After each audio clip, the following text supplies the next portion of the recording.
दोस्तों, सनातन धर्म और वेदों में 4 युगों का वर्णन मिलता है। सतयुग, त्रेता युग, द्वापर युग और कलयुग। सर्वप्रथम युग सतयुग माना जाता है, जिसमें स्वयं देवता, किन्नर और गंधर्व पृथ्वी पर निवास करते थे, जिनका वर्णन बहुत से ग्रंथों में हमें मिलता है। सतयुग के बाद आया त्रेता युग, जिसमें भगवान विष्णु के अवतार श्री राम जी का जन्म हुआ। और त्रेता युग के बाद आया द्वापर युग, जिसमें भगवान विष्णु के ही अवतार श्री कृष्ण ने जन्म लिया था। और द्वापर युग के बाद आरंभ हुआ कलयुग। और कलयुग में कहते हैं भगवान विष्णु के ही अवतार श्री कल्की जी का जन्म होगा और तभी इस कलयुग का अंत होगा।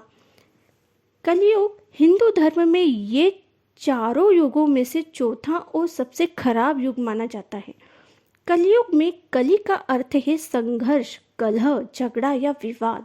और कलयुग राक्षस काली से जुड़ा हुआ है। भगवान श्री कृष्ण का जीवन ही हर तरह से शिक्षा देने वाला है। श्री कृष्ण के धर्म को भूत, वर्तमान और भविष्य का धर्म भी बताया गया है। महाभारत और गीता विश्व की वो अनुपम कृतियां हैं जिसमें मनुष्य के प्रश्नों का उत्तर उन्हें मिल सकता है। महाभारत हिंदुओं का ही नहीं बल्कि समस्त मानव जाति का ग्रंथ है। इसमें प्रत्येक मानव को एक अच्छी शिक्षा और मार्ग भी मिल सकता है। प्रत्येक मनुष्य को इसे पढ़ना चाहिए। महाभारत में जीवन से जुड़ा ऐसा कोई सा भी विषय नहीं है जिसका वर्णन नहीं किया गया हो और जिसमें जीवन का कोई समाधान न हो। महाभारत में देश, धर्म, न्याय, राजनीति, समाज, योग, युद्ध, परिवार, ज्ञान, विज्ञान, अध्यात्म, तकनीकी ऐसे बहुत से विषयों का वर्णन मिलता है। वर्तमान युग में महाभारत के एक प्रसंग से आज का मानव कुछ सीख ले सकता है। यह प्रसंग उस वक्त का है जब 5 पांडवों को वनवास हो गया था। वनवास जाने से पूर्व 5 पांडवों ने भगवान श्री कृष्ण से कहा, हे श्री कृष्ण, अभी ये द्वापर काल का अंत काल चल रहा है। आप हमें बताइए कि आने वाले कलयुग में कलिकाल की चाल क्या होगी, गति क्या होगी, यानी कि मनुष्य उसमें किस प्रकार का व्यवहार करेगा, उन्हें मोक्ष कैसे मिलेगा। श्री कृष्ण कहते हैं, इस प्रश्न का उत्तर मैं तुम्हें ऐसे नहीं दे सकता। तुम 5 भाई वन में जाओ और जो कुछ भी तुम्हें दिखे वो आकर मुझे बताओ। मैं तुम्हें उसका उत्तर बताऊंगा और प्रभाव भी बताऊंगा। 5 भाई वन में चले गए। वन में उन्होंने जो देखा उसको देखकर वह आश्चर्यचकित रह गए। आखिर उन्होंने वन में ऐसा क्या देखा और श्री कृष्ण ने उन्हें क्या उत्तर दिया। इस बात को जानने के लिए आप मेरे चैनल पे अंत तक बने रहिए। श्री कृष्ण के कहे अनुसार 5 भाई अलग अलग दिशा में भ्रमण पर निकल गए। युधिष्ठिर जब भ्रमण पर थे तो उन्होंने एक जगह पर देखा कि किसी हाथी की 2 सूंडें। ये देखकर युधिष्ठिर के आश्चर्य का ठिकाना नहीं रहा। उसके बाद अर्जुन, जो दूसरी दिशा में भ्रमण पर थे, उन्होंने कुछ दूर जंगल में जाने पर जो देखा उसे देखकर तो वो और भी ज़्यादा आश्चर्यचकित हो गए। उन्होंने देखा कि कोई पक्षी है, उसके पंखों पर वेदों की रचनाएं लिखी हुई हैं, पर वह पक्षी मुर्दे का मांस खा रहा है। दोनों भाइयों की तरह ही भीम भी भ्रमण पर थे। भीम ने जो देखा वह भी आश्चर्यजनक था।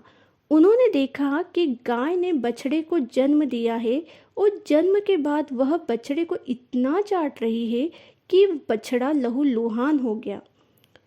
उसके बाद सहदेव जब भ्रमण पर थे तो उन्होंने चौथा आश्चर्य देखा कि 6-7 कुएं हैं और आसपास के कुएं में पानी है, किंतु बीच का जो कुआं है वो खाली है।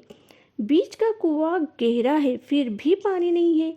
उन्हें यह देखकर घोर आश्चर्य हुआ कि ऐसा कैसे हो सकता है।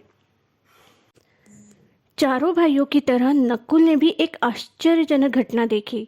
नकुल ने देखा कि एक पहाड़ के ऊपर से एक बहुत बड़ी शिला लुढ़कती हुई आती है और कितने ही वृक्षों से टकराकर उनको नीचे गिराते हुए आगे बढ़ जाती है। विशालकाय वृक्ष भी उसे रोक नहीं सके। इसके अलावा वह शिला कितनी ही अन्य शिलाओं के साथ टकराई, पर फिर भी वह नहीं रुकी। अंत में एक अत्यंत छोटे पौधे का स्पर्श होते ही वह स्थिर हो गई। पांचों भाइयों ने अपने देखे गए दृश्य की चर्चा की और शाम को श्री कृष्ण को अपने अनुभव सुनाए। सबसे पहले युधिष्ठिर ने कहा कि हे वासुदेव, मैंने पहली बार 2 सूंड वाला हाथी देखा। ये मेरे लिए बहुत ही आश्चर्यजनक था। तब श्री कृष्ण कहते हैं, हे धर्मराज, अब तुम कलिकाल की सुनो।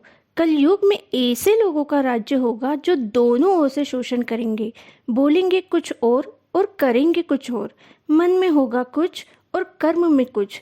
ऐसे ही लोगों का राज्य होगा। इससे तुम पहले राज्य कर लो। युधिष्ठिर के बाद अर्जुन ने कहा कि मैंने जो देखा वो तो इससे भी कहीं ज़्यादा आश्चर्यजनक था। मैंने देखा कि एक पक्षी के पंखों पर वेदों की रचनाएं लिखी हुई है और वह पक्षी मृत शरीर का मांस खा रहा है। तब श्री कृष्ण कहते हैं, इसी प्रकार कलयुग में ऐसे लोग रहेंगे जो बड़े ज्ञानी और ध्यानी कहलाएंगे। वह ज्ञान की चर्चा तो करेंगे लेकिन उनके आचरण राक्षसी होंगे। बड़े पंडित और विद्वान कहलाएंगे किंतु वे यही देखते रहेंगे कि कौन सा मनुष्य मरे और हमारे नाम से संपत्ति कर जाए। हे अर्जुन, संस्था के व्यक्ति विचारेंगे कि कौन सा मनुष्य मरे और संस्था हमारे नाम से हो जाए।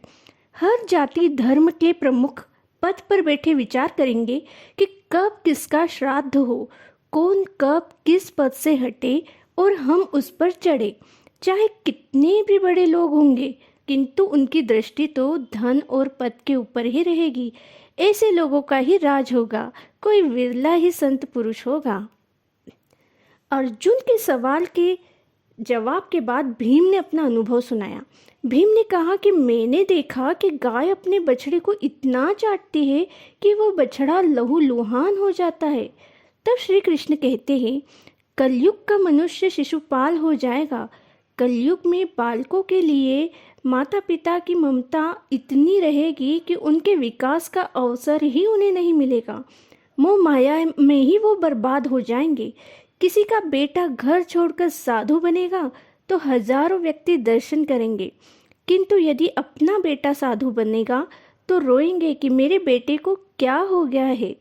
इतनी सारी ममता होगी कि उसे मोह माया और परिवार में ही बांध कर रखेंगे और उसका जीवन वही खत्म हो जाएगा। अंत में बेचारा अनाथ होकर ही मरेगा। वास्तव में लड़के तुम्हारे नहीं, वो तो बहुओं की अमानत होते हैं। वो उन्हीं के कहे अनुसार चलते हैं। लड़कियां जमाइयों की अमानत है और तुम्हारा यह शरीर मृत्यु की अमानत है। तुम्हारी आत्मा परमात्मा की अमानत है। तुम अपने शाश्वत संबंध को जान लो बस। भीम के बाद सहदेव ने पूछा, हे श्री कृष्ण, मैंने जो देखा उसका क्या मतलब है? मैंने ये देखा कि 5 से 7 भरे हुए कुएं के बीच का कुआं एकदम खाली था, जबकि ऐसा कैसे संभव हो सकता है? तब श्री कृष्ण कहते हैं, कलयुग में धनाढ्य लोग लड़के लड़कियों का विवाह, मकान, उत्सव, छोटे बड़े उत्सव में लाखों रुपए खर्च कर देंगे, परंतु पड़ोस में ही यदि कोई भूखा प्यासा होगा तो वो यह नहीं देखेंगे कि उसका पेट भरा है या नहीं। उनका अपना ही सगा भूख से मर जाएगा और वो देखते रहेंगे। दूसरी ओर मौज मदिरा, मांस भक्षण, सुंदरता और व्यसन में पैसे उड़ा देंगे, किंतु किसी के 2 आंसू पोंछने में उनकी रुचि नहीं होगी। कहने का तात्पर्य यह है कि कलयुग में अन्न के भंडार होंगे लेकिन लोग भूखे से मरेंगे। सहदेव के बाद नकुल ने श्री कृष्ण को बताया कि मैंने भी एक आश्चर्य देखा।